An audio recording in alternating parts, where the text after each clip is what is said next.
Hopefully, you can hear us on the stream now as well. Obviously. Whoop.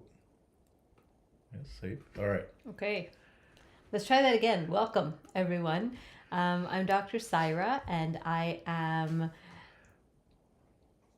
kind of tired today. I don't even know how to describe my. I don't remember my intro. Kind of like space cadet-y feeling today a little bit. Mm-hmm. And today we're talking about self-doubt and mistakes. I'm Faizan Sabzali, co-founder of Dragonfly Wellness and Academy.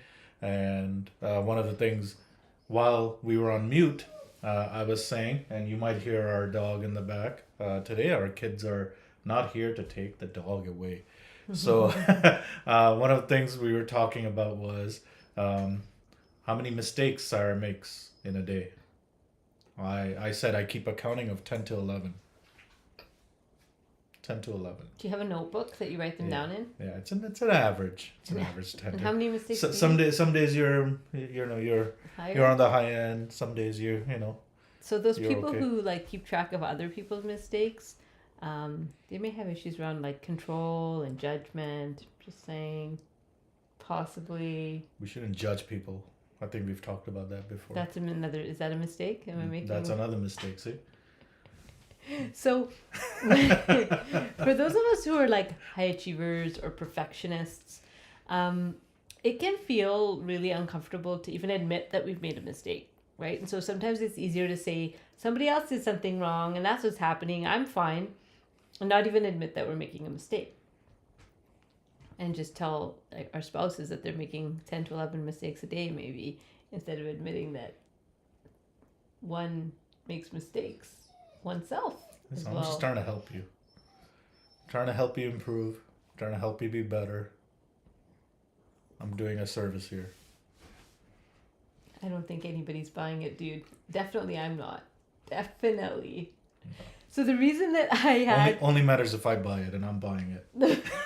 the reason mistakes came up as the theme for this week is because I completely forgot to upload my video, like edit it, all the things that I usually do every week. I just didn't do it, and my good friend Lucas stepped in and fixed it, and he has a men's course that's coming up. So anybody here who knows of men, if you have men in your life who might benefit from doing some self-reflection work and learning some concepts in mental health and wellness, Lucas's course starts in a couple weeks, and so he had made this video about talking about the course, and we're like, let's just use that because I didn't do my job. And as a recovered perfectionist, it was really hard for me to admit making mistakes, and so often I didn't try any things because I knew I probably wouldn't do it very well, and so didn't even bother. Yeah, and I think part of life, obviously, and we say these things. We say these things to each others, but we don't give ourselves the benefit of doubt. Is that, oh yeah, it's okay to make mistakes. It's how we you. say that to kids. It's right? how you get up, and It's okay to fall down. yeah, it's okay to fall down, and part of the mistakes is at least where doubt comes from. We have talked about this before, at least in last couple of weeks, is as there are these things that happen in childhood that are now impacting us as we go forward. And one of the areas where it impacts us is how we deal with making mistakes.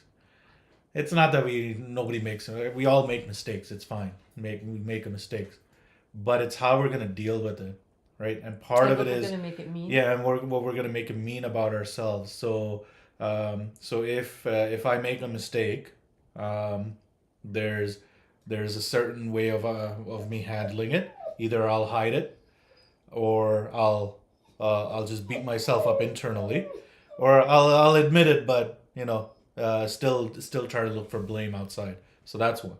The other is in our intimate relationships. So those that are close to us, partners, kids, parents, when they make mistakes, they sometimes don't get benefit of the doubt, or sometimes they get too much benefit of the doubt, right? Like we're not willing to call them out, or we just don't give them any benefit of the doubt, right? Like so if sometimes, I mean, maybe that's I was thinking like if somebody crashes a car, like just scratches a car accidentally, a stranger does it, I might react in a certain way versus if I'm dealing with a family member.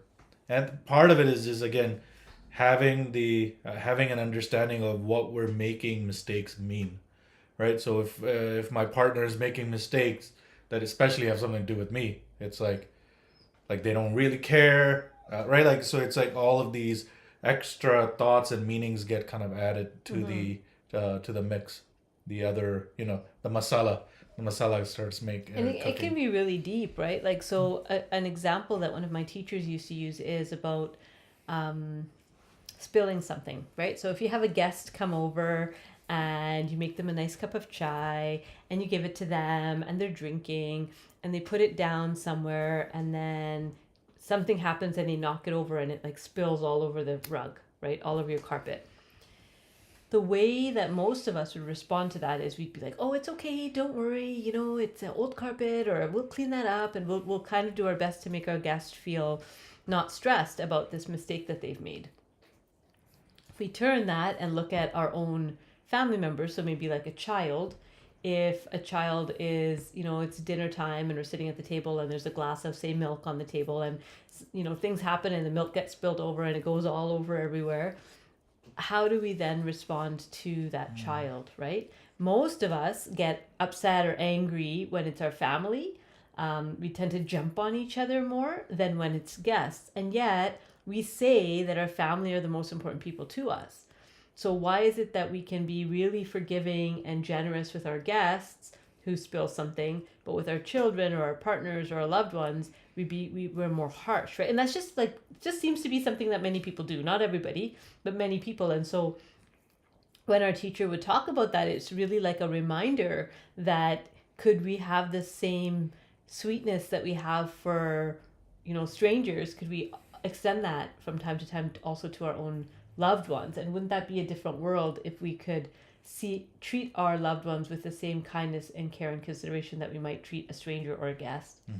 And if sometimes we're treating strangers really badly, Well, then and that's the other part. Well, that's the other thing. yeah, it's like we're not maybe having no voice at home, we're outside with strangers, with work, whatever. It's like Blasting. we're blasting. We're different people, uh, right? And I think part of like a simple thing like a mistake can turn into this big self identifying concept, right? That if I make a mistake, if my family makes a mistake, it means more than the mistake, right? Right. It means more than a spilled milk. Right. It means they're not paying attention, they don't care.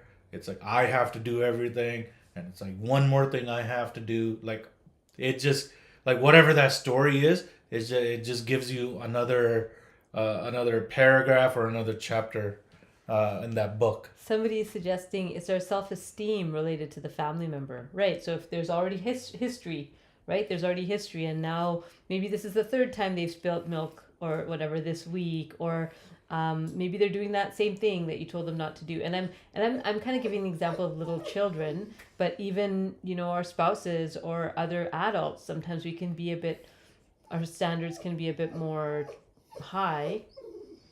Yeah. Do you want to switch spots? Huh? Then I'm closer to her. No, I think she's more looking for her meal, I think. Okay, so another mistake. We didn't time these things properly with our kids, I guess. That Yes. they were here to make sure our dog, baby, down here, you can't see her, is taken care of. But part of it is like, how do we continue moving forward? How do we not make it mean anything, right? Like I think that's a big thing. So what are some of the tools we can use to um, allow a mistake to be time bound or in that moment? Let's ask is your dog a therapy dog by chance? She's trying to be. She needs some training. Sometimes it's just all about her, not anybody else, but that's how most animals are when they're hungry. I'll take her out. You Do you want to just put her food in the Yeah, thing? yeah. Okay. Our poor pup. I forgot to feed her breakfast, and so she's been waiting all day for food. And he'll give you food. Yeah, she's only gonna eat it if I give it to her. Okay, so what were we talking about? Mistakes, Time bound. Yeah. So what do you do for those in our room who are here with us on Zoom? What do you do to make sure that your mistakes stay contained and time bound and they don't leak into your self concept? What are some of the things that you've tried that help you to do that? Write it in the chat for those who are here with us live, and for those who are watching later, feel free to put that in the comments. What are some of your strategies? We'll give you some thoughts as well, but it's always nice to know kind of a variety of voices in the room. So tell us what you do. One of the things that I do is I've kind of started seeing like this like little girl in me. I wish I had a picture to show you. My aunt just sent me this really cute picture of me when I was little, and I have this tendency to like berate myself, like, oh, you did. And so one of the things that I do is I bring to mind that picture of that little me and say, like, would you really talk to a 2-year-old that way? Right? And so I kind of do a little bit of that self-talk so that mistake just remains to be a time-bound thing and not making it mean something about my personality and my life and my wellness and my blah, blah, blah, blah, blah. So, like, for example, when I forgot to do the video, I thought, oh, oops. How can I solve this problem? In the past, I would have said, oh man, I can't believe I did that. What's wrong with me? I knew I shouldn't have blah, blah. And I would have made a whole like thing. And then I would have like stayed up and like, you know, stayed up through the night and got it done.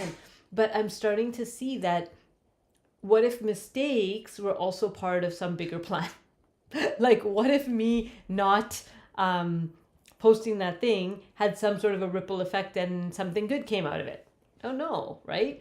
And so the willingness to kind of stay in the river and stay in the flow of life and not have to be like, if I didn't do it the way I want to do it, then there's something wrong. It's like, oh, okay, maybe that wasn't meant for now. Have you ever had that experience where like you're planning on picking something up at the grocery store or something, and then you don't do it, and then later you're like, oh, now it makes sense why I right? So kind of expanding the story to like life is beyond just what I'm controlling, and maybe there's some bigger, higher, more complex plan that I'm not privy to, that I'm contributing to, even with my so-called mistake. A different way of thinking about it, right? So it's not just I did it wrong. It's, oh, that thing happened, and maybe there's partly that's how it could be could be meant to happening. Faizan's back, and it sounds like she's eating. So thank you for your patience with that. Oh, I'm so tired today. I'm sorry. Sorry, folks. Just yawning away. All right. Okay, so what I was saying was, while you were gone, is what if our mistakes are actually part of a bigger plan? That's not really about me, but there was some reason that this mistake happened. Yeah. I think another thing to talk about when we're... Ooh, here's a good question. I'm listening to you and wondering if you can speak about leadership and doubt, being kind to your team about when they make a mistake, or kind to yourself as a leader. Ooh, that's beautiful. Okay. Yeah. Leadership and doubt. I think the more we step into leadership, the more that voice of doubt whispers, right? Because now it's not just me doing something for me, it's and people are watching and my mistakes affect other people, right? Yeah. So if we're not able to be kind to ourselves when we make a mistake, it's going to be really hard to be authentic about being kind to others when they make a mistake. So I think the work often starts here in being kind to myself, and then it's easier for me to be kind. You know, Brene Brown, in one of her podcasts, I was listening to her talk about leading her team. And there's this book called Dare to Lead. Yeah, Dare to Lead. And she talks about leadership in that book. And one of the things, she gives an example of a conversation she has with one of her team people. And they said to her, not exactly in these words, but basically that Brene like pushes so hard and she's such a high achiever. And so it makes her team feel like they're never doing enough, right? So even though they're doing everything she's asking of them, because her standards for herself are so high, and they're like, she's working through the night, and she's pushing, and she's not taking weekends, and da da da da da. And so it's almost like she has this unconscious expectation that other people will also do it that way. And so they had a bit of what she calls a rumble as a team, right? Where she's like, okay, tell me, what am I doing that's making you feel like you're not doing enough? And it came out to that her standards for herself were so high that her team couldn't help but think that she must be judging them for not having as high standards, right? So our kindness to ourselves and the way that we treat ourselves, that's role modeled to our team. If I can laugh off a mistake, like, okay, can I tell you about a mistake that I made? A really big one. Imagine this. It's Dragonfly Wellness Center grand opening, okay? Grand opening. Like, it's a big deal. People are coming. We're all dressed up. We're all excited. I get this thought, I need to do like a oud thing. So like a clearing, whatever, kind of like a sagey thing. So I do my thing, I like light a coal and I put the thing and I do the oud and I take it around the session and blah, blah, blah. And it was like a big step for me because I was like, I'm going to do my, energetic thing and clear the space. And then I was done. And just like I do at home, when I was done, I put in the garbage, right? So I like dumped the coal in the garbage and then I forgot about it. Now, it's about an hour before people are going to be starting to arrive and somebody smells smoke. So somebody opens the garbage like under the thing. So imagine a sink, and under the sink you have a garbage, right? So somebody opens the garbage and all this smoke comes out. Okay, so I've basically lit the fire in, like, that coal was not cooled off and started a garbage fire right in our center 1 hour before everyone's starting to arrive. Now it just smells like burnt garbage in our whole center. Remember that? Oh, yes. It's in the accounting book. When Syra almost burnt down the center. So in that moment, like, there was a choice to be made, right? Because everybody else was like, oh my gosh, like flustering around and getting it done. I could have, and the old me would have totally that would have just ruined my whole day. Like, how could you do something so stupid? And like, I would have had all this thought. And somehow we laughed. We talked about Shiva burning down the forest or some metaphor like that. We all had a really good laugh about it and we moved on. And it was like, we still laugh about it and talk about it, right? But the before, I would have just felt so devastated about that mistake because now everything smells like burnt garbage and like we're trying to do all this thing to make it smell nice and now it's like smoke everywhere.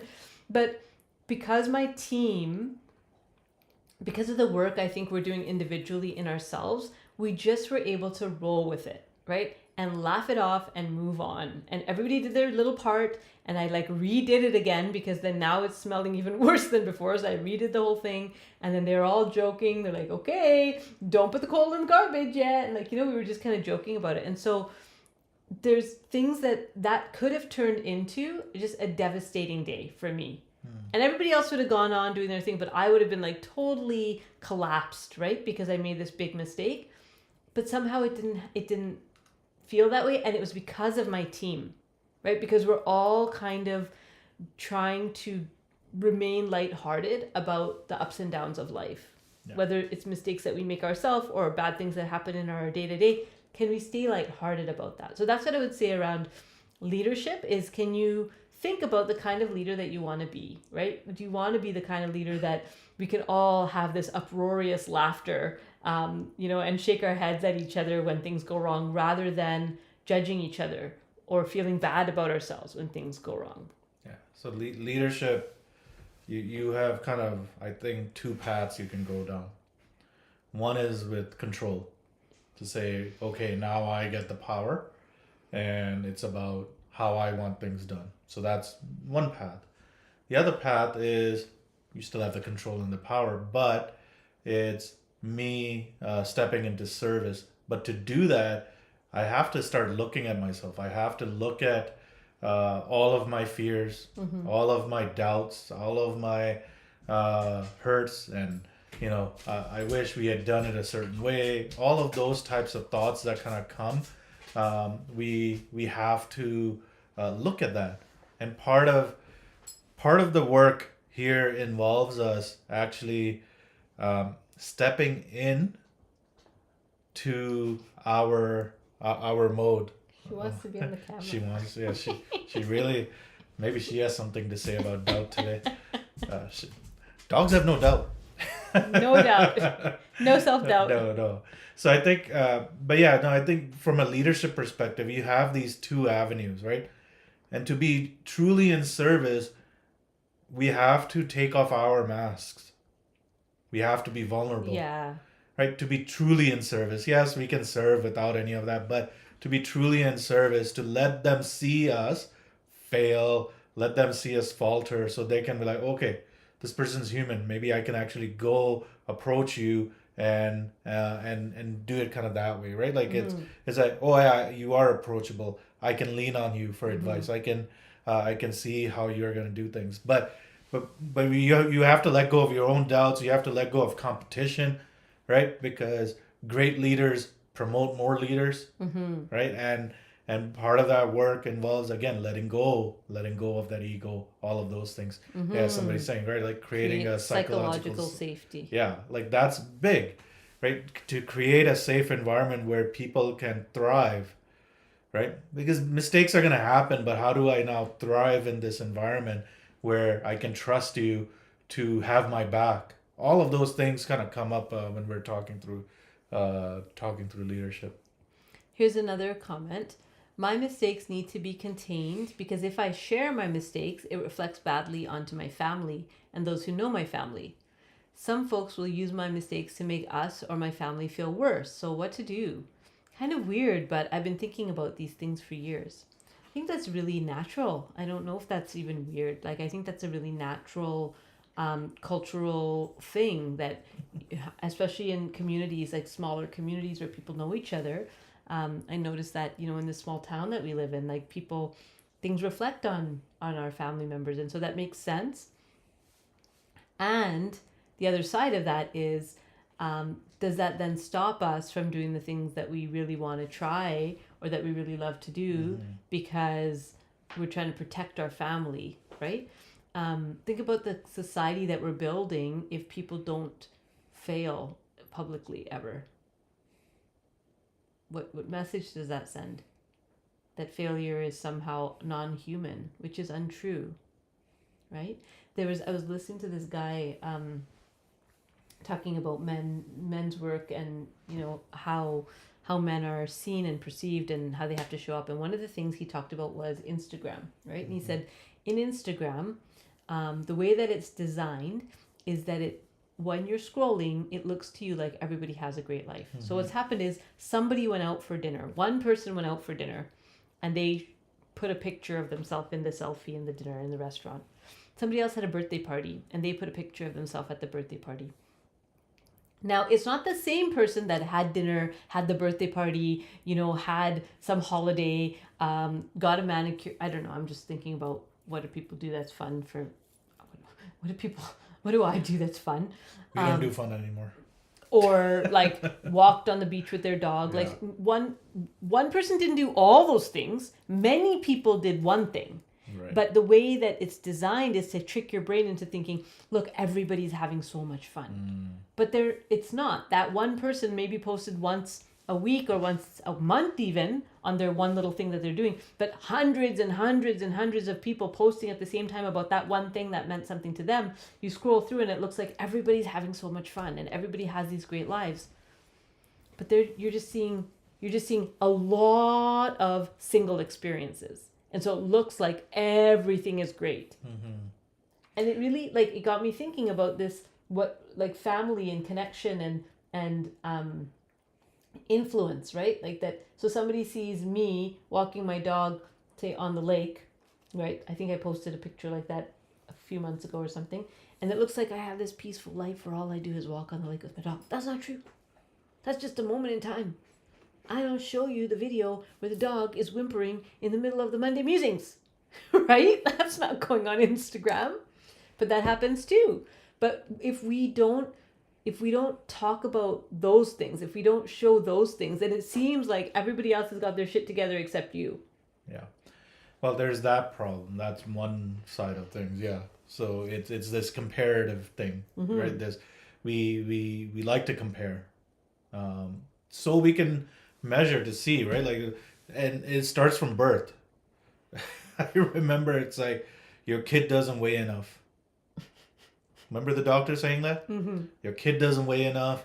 It's like freaking hell.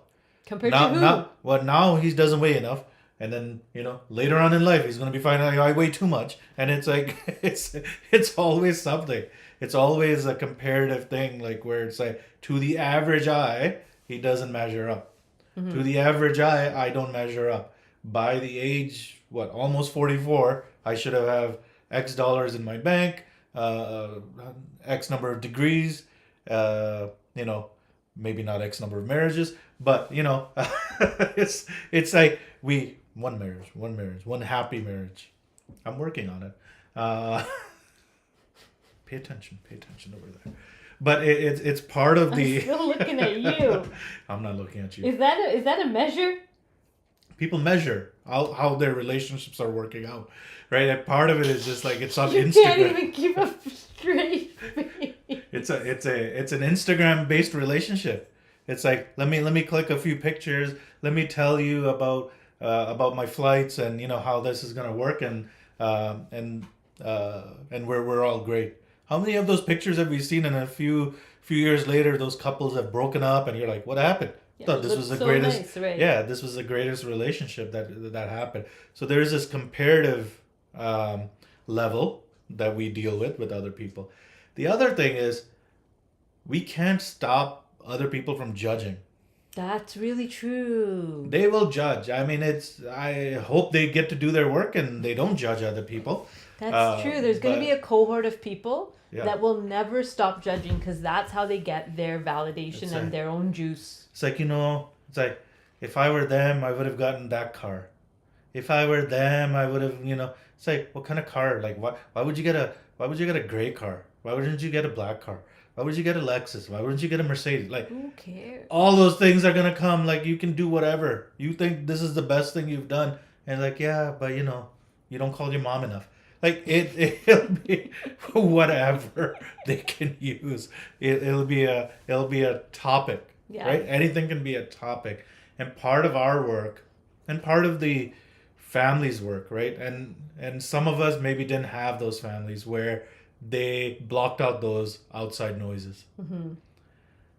And so our job is now to learn how to block that outside noise, not care that our family cares, right? And make us safe for the next generation. Whether you have kids or not, doesn't matter. You can be that role model for others. And I think that's a hard work, right? That's the work. It's like to block all of that noise is difficult. It goes against what we're used to because that's not our norm. Our norm is to care. And we care because obviously we want to fit in. Right. We want to belong into this group, whatever this group might be. And can we belong without caring that they might be judging us? There will be people. We can't stop them. There's Muppet. The Muppet Show. Do you remember the Muppet Show? Remember that show? With Yes. Miss Piggy and Yes. so remember those two people that used to sit in the corner and they would just criticize, right? They were sitting up high in the stage and they were just like and they would just criticize. That's all they did. Criticize. There's people like that, and that's all they do, and that's all they want to do, and they don't want to change. And you may have some people like that in your life, and you're not gonna please them no matter what you do. No. And so what if we were to accept them that, okay, this is how they want to show up in the world.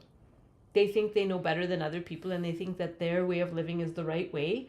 And so they're going to compare their way of living to every other person. And usually that comes from a place of deep, deep, deep insecurity. Yeah, is where it because comes there's from. a validation, right? If you're doing it wrong, that means I might be doing it right.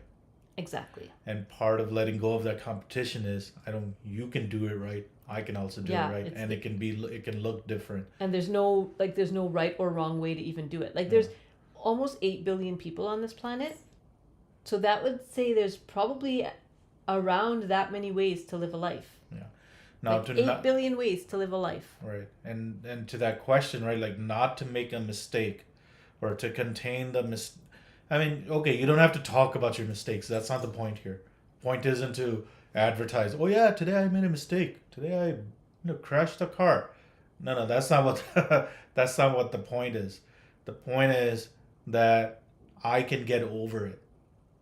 I can still take the next step that needs to be taken in my life And I can without that event holding me back. and I can see that being a human being means that I will make mistakes and I will fall and I will be in the darkness sometimes and I will be confused, and that's part of this journey, right?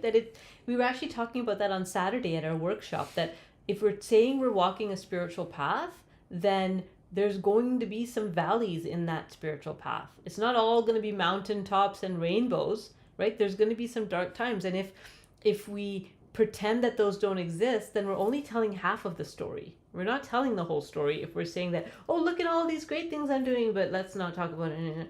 And that, I think, culturally, like as a society, that's where we're tipping into that a little bit of like, we're just going to talk about this and we're not going to talk about any of that. And that's dangerous because it makes people feel like there's something wrong with them when they make mistakes or when they're suffering or when they're struggling or when they're not, shining. They think there's something wrong with them, and there absolutely isn't. It's just part of the human experience to have both, right? Yeah. My daughter taught me this when she was learning to paint. She was little. She was like 7 or something, and her teacher was teaching her about light and how, in for a picture to look more interesting, it's helpful to show where the light is coming from on the picture. So like if you're painting a mountain, you would, through your painting, you'd actually add darker colors or lighter colors to the mountain to make it look like light is coming from certain direction. I had no idea that you have to include light and dark in a painting. I had no idea. It didn't even ever occur to me. But when she explained it to me, like, and so now when we're driving and stuff, she'll say like, Mama, look at how the light falls on the mountain. So that part you would paint in a darker color to show the shadow, and this part you'd paint in a lighter color. So you're actually bringing darkness into the picture to show where the light's coming from. I just thought that was wild and such a beautiful metaphor, right? That without the darkness, how do we even know that the light is shining? So I'll put that out there for our artists in the room. Hopefully that makes sense to you. Yeah. And the mistakes, it's themselves, again, allow us to go deeper. If we let it, the mistakes will show us where we might need improvement. If you're into it, right? If you're into it in that moment, it's like, one, laugh it off and say, oh yeah, I could have done that better. It's like driving a car for the first time. Like, there's not a natural ability that humans have. It's a learned ability, right? And so that first time you do it, you're making the turns a little bit slower, and sometimes you accidentally hit the brake a little too hard because even if it's a new car, you don't know how sensitive the brake. Like, all of those things happen, and part of it is that learning opportunity to see, oh yeah, here, if I keep my body this way or versus that way, if I say these words next time, right, like, it'll come across better. And so part of it is that learning experience, if we want to. And I think part of it too, with driving the car analogy, is that at least in BC, there's an N, right, for new driver, or L for learning, or something like that. So other people around that car know that, okay, this person's learning. So they're a little bit more patient with you. I think it's hard in adulthood because people assume we know how to be humans by now, that we know how to do it right. And we don't. We're still learning. We're still growing at every age. And so we don't have like an end sticker to say like, this is a new skill that I'm learning. Please be patient with me. So the people around us may be a bit more impatient. And the world is changing, right? Like I was talking to somebody earlier today, right? Just what is 26 years in technology industry now. The amount of changes that I've seen just with technology. I'm in the industry. I've seen it. So imagine if you're not in the industry, and the amount of the changes that we've gone through, I can't even keep up. Mm-hmm. Right? So the amount of changes that we see in our environments, all like the world changes, the world keeps on revolving. So how I react today versus how I might react a year from now will have to be different based on what's available, right? Like there are houses being built around here, right? So that open space that I was used to no longer exists. Mm-hmm. So it's like, whoa, so how are we going to deal with this, right? And so things are constantly changing. And part of that change is how we deal with it. And then part of that is how we're going to make a mistake. I might be making a turn into this, what I thought was an open field, and now it's somebody's driveway, right? Like, whoa, right? But the world has changed. It's okay to make that mistake. Now, how do I correct it? So someone's saying, I love that analogy Of your, yeah, when you talked about the art, the dark, art. yeah. Someone else saying, would love to see your dog. If she comes back, we'll show you her. She's somewhere. She's here. Whimpering away. Something funny, yes, pay attention. Good idea. Yeah. So from a doubt conversation, mistakes, what other things do they tell us about our childhood? Whoa, that's a big question. Well, I mean, we talked Just about it throw earlier. that in the... We talked about it earlier. Okay, how about you answer that question? How we deal with the mistake. That's why I asked you. Did you think I know the answer to the question? No, but I don't have the answer. Let me think. No, Doubt, mistakes. Well, yeah. I mean, if you think about, for many of us, we weren't really allowed to make mistakes as kids, right? Or we were really shamed or ridiculed or punished if we made mistakes. And so what that contributes to is that fixed mindset. So fixed mindset means there's a right way to do something. You have to do your best to get as close as possible as you can to that right way, and then you're safe. Then you're psychologically safe, you're emotionally safe because you've hit the target of being right. That's a fixed mindset. That's really helpful if you're doing the kinds of jobs that robots need to do, where there's a right way and a wrong way, and you want to try to do things the right way. In human services, there's pathways. There's not a right way and a wrong way. There's several pathways to lead to some sort of a resolution, right? So I think about, customer service, for example. Somebody who's picking up a customer service call, they have to figure out what's the pathway to get this customer some resolution. So there's no right way to do that. Just like we talk about this all the time with my students. There's no right way to do therapy.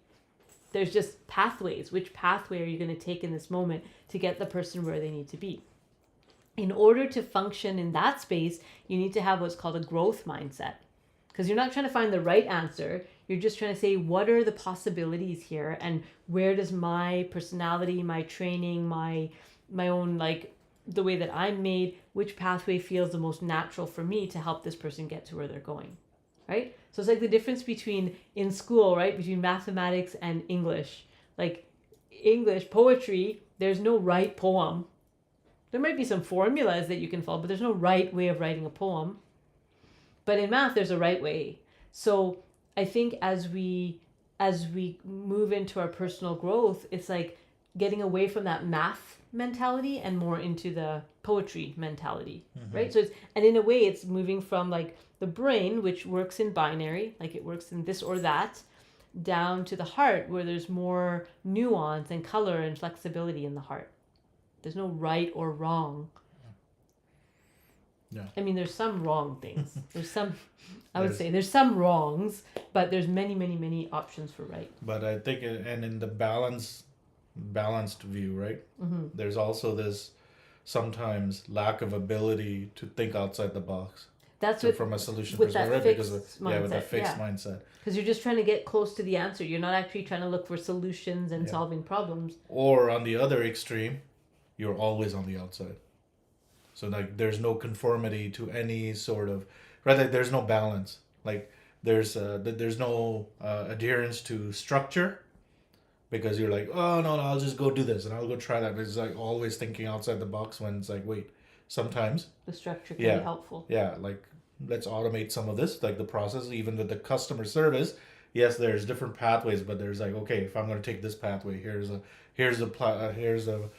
how I'm going to deal with that situation. It's a pathway, it's something that you move in a particular. Right. You're not. And then you get to a certain point, there is no pathway. Now you got to think outside the box, right? But it's this ability to kind of flow that gets missed, right? Because we're so limited. We limit ourselves because one, we're afraid of making a mistake, or two, we don't care.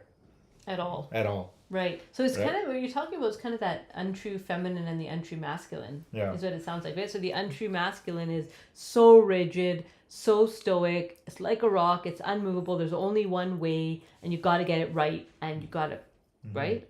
And then the untrue feminine is like everything goes, whatever you want. It's all in the and neither of those is healthy, right? The healthy point is somewhere in the middle of those two, where you have the flow, but you also have some structure and some direction to move that flow into. Yeah, and I think it's important that we understand where we are. I think because sometimes we're rebelling, right? Sometimes we're conforming, but we're never what. But both of those are in response to something on the it's outside, a response to something. Yeah, but like what Gabor Mate says, like we're never authentic. Right. Like we're never truly authentic in the moment. And authentic doesn't mean that, well, I can say whatever I want. No, that's not authentic. No, that's just dysregulated. That's just rude.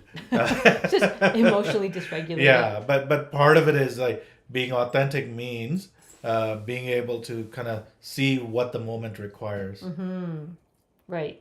Right? The moment requires me to be something, but I have that ability to tap into that other skill set, right? Like coming here for me for an hour speaking, it's like it's a different skill set, not my normal skill set, but I can tap into it when I need to, right? But again, in the moment. Now, if I try to be like that throughout, it's gonna mess up this dynamic in the house. You're like, wait, what's happening Like, here? who's the peacock here, Faison? Yes, Sarah's a peacock. Yes, she's the star. Do you know about Faison's theory about one peacock in a relationship? She's the star. We're okay. There can be one star and then one supporting character. So that's our theory. Sometimes it changes depending on the context, who the peacock is. Yeah. In certain situations. Yeah. Yeah. You step back, let me be, and then in most situations it's you that gets to be in the front. So, but anyways, a part of that is just like being able to understand. But we can't get there until we make those mistakes. Until I, come here and I'm like, so I'm gonna speak on Monday musings tonight, right? Like, Is that how it started? well, I don't know, but I know how tentative I was. Right, it took you a year to just convince me to even get on online, right? Like, so all of those things take time, but the ability to make the mistake, learn from it, Acknowledge it acknowledge when you make it, it. Learn yeah, from acknowledge the mistake. Part of acknowledging mistake, I think that's the other avenue now, right? Like with the mistake of in the last few minutes that we've got left here, let's talk about accountability. I think that's the piece when we're talking about mistakes, I think gets missed is mistakes happen, but how are we accountable?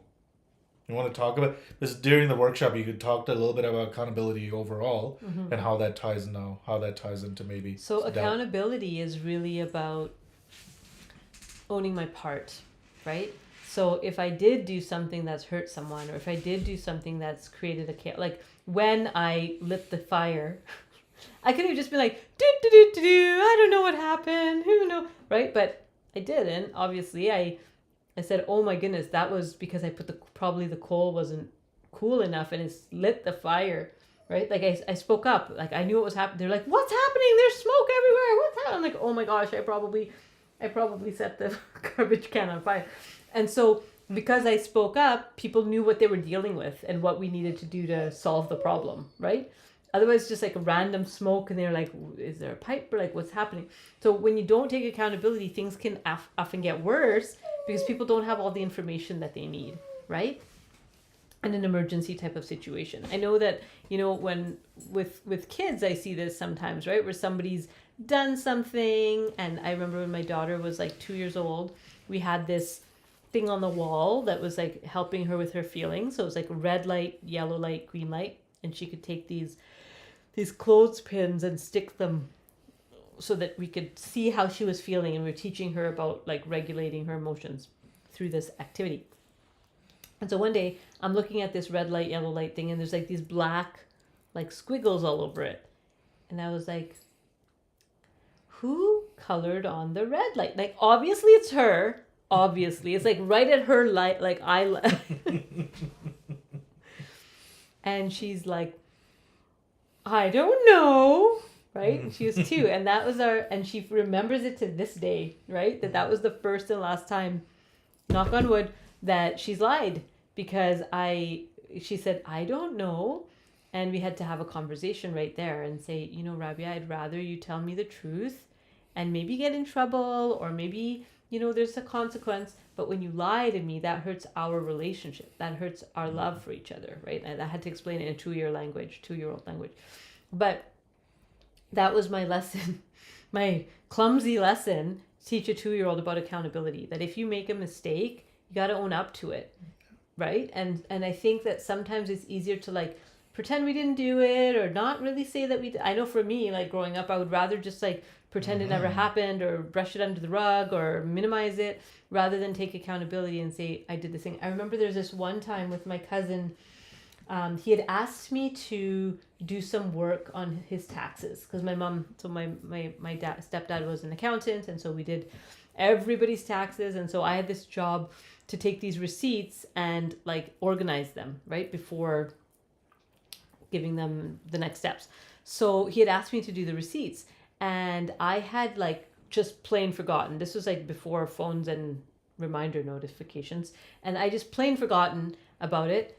But instead of admitting that, I was maybe 21 or something. Instead of admitting that, I'm like, oh, I haven't got to it yet. And I was like lying to his face, and he looked me in the eye and he said, don't do that. Don't lie to me. And I just felt like all this shame. I remember the shame just like came right up, and he's like, clearly you haven't done it. Tell me when you can get it done, but don't lie to me. Right. And it was like, just like, and that was my like big life lesson of better to take accountability and face the consequences than be caught in a lie. Right. So that's, I think, how accountability matters, because otherwise we lose trust with people if we're not accountable. Yeah, that's the difficult part, is the loss of trust. And there's a question, why do people don't take accountability?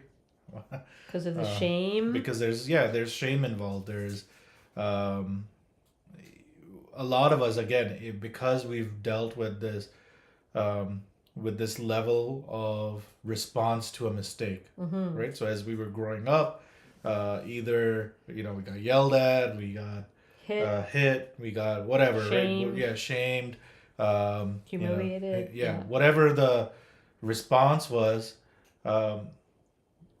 Admitting mistakes means I'm gonna get all of that. Right.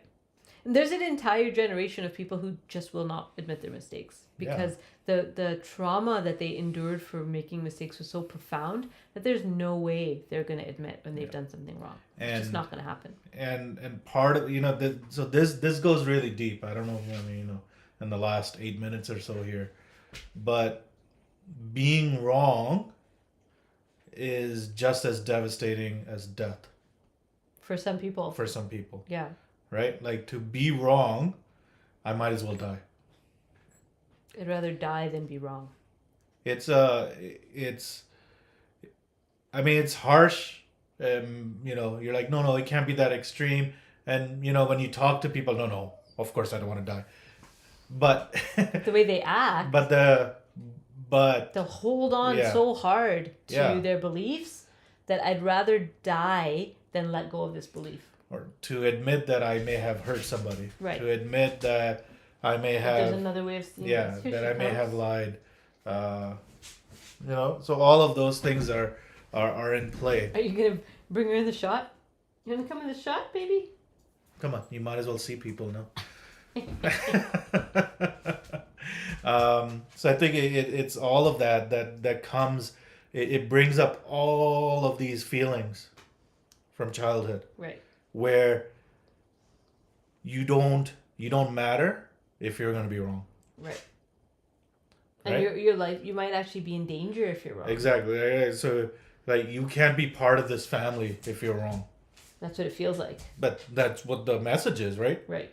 It's like, in this family, we don't make mistakes. So you obviously making a mistake So means you don't fit here. means you don't fit here. Right. There's something wrong Because with nobody you. else is demonstrating what it looks like to make a mistake, to say sorry, to take accountability, to learn, to grow from that. Yeah. Everyone's just hiding their mistakes or not, or excusing their mistakes. Or excusing, giving yeah. excuses, right? Yeah, yeah, and I think for us it is important that we, um, the shame and the guilt that comes with making mistakes has to be looked at. Mm-hmm.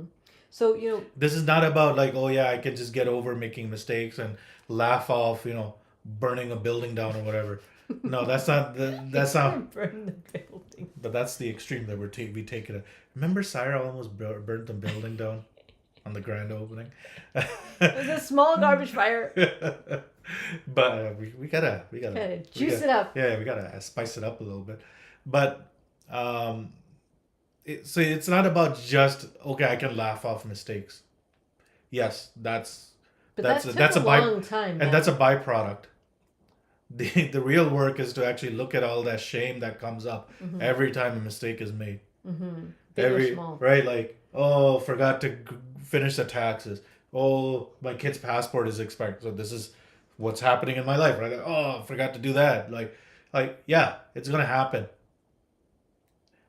So am I gonna now, wither in shame because that's what used to happen, or like, whoops, all right, let's figure out the next step. But to get there was to go deep into that darkness that we were talking about on that painting, letting that darkness actually be explored, be looked at, so that we could see the light. And admitting it. Like this Yeah. newsletter from this week, I could have made up some story about how I meant to do that, how I meant to put his video on there.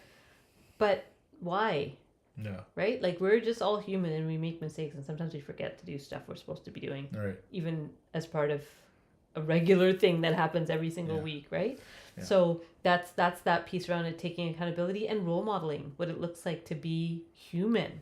Like, and then self-doubt quiets. When we give ourselves permission to make mistakes and don't beat ourselves up for it as bad or don't try to deny it or excuse it, then that voice that says, are people still going to like me?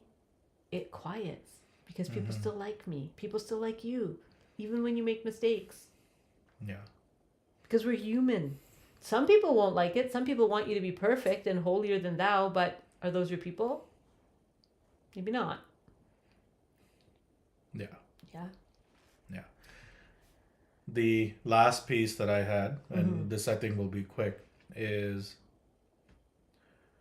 how we deal with other people when they make mistakes. We've kind of touched on that earlier, but right, being generous and allowing them and not judging them, because I think we know what it feels like to be judged around our Like mistakes. when people don't plug in their car. When the people don't plug in the car for the 100th time. Sure, yeah, we have to let that go. No, I do let that go. And not make digs. The digs are the fun part. Digs are, I've done my This work. is what happens when you have an electric car. Then you have to remember to plug it in. Oh, jeez, that plug. And then you have to make sure that this Alexa has turned on the plug. It's like a whole thing. You can't just plug in the car. Then I have to come inside and say, Alexa, turn on outside plug. So she plugs it in. Jeez. Okay. I just took that opportunity to, send you a little message. To dig. Yeah, Yeah, little I dig, see. little Yeah, dig. yeah. So when people make mistakes, Don't dig. No, but I think we allow for that, right? We allow for that dance. Maybe you and I don't. I guess we need to work on. I'm gonna make some notes about. I guess I'm making too many digs here. no, you've gotten way better Way better. on that plug. Way Way better. Yeah. So, but I think it's just allowing for those mistakes to happen and not making it mean something. I think that's the other piece. That's is the like, big thing. like, Don't make it mean something So about what were you me. making that mean? Why was it getting under your skin so bad? What's that? The plug. What were you making it mean? That you don't care that I have to take the car next. I'm gonna be like without juice, even though it's a plug-in hybrid. So But- you made it like me not plugging in the car means I don't care jeez. about you. Oh, this is gonna go. Oh. Someone said, I actually tripped over my electric car cable and required an ankle surgery. So no rush to charge that car. Guys, please. Oh, yeah. See, we can laugh about some things, maybe. So what I'm Hopefully hearing your ankle's is, better. so am I hearing you don't plug the car and I can break your ankles? Is that what I'm hearing? No. No? No, that's not what I think they were trying to say. No. Oh. Okay. So, mistakes. Allow it, Admit it, admit it, learn from it, go deep into that shame and guilt that's hiding underneath. and then To see- eventually laugh it off. Yeah. Eventually. Yeah. And you'll laugh off all the mistakes you've made One day. one day. Within, you know when they're like, when you're like, too soon, you're not ready to laugh about it? That's okay. You'll get there. All right. So So let's I close think there. with that, yes, we will close. Thanks for anybody that's going to watch later or was watching live on our stream. I'll stop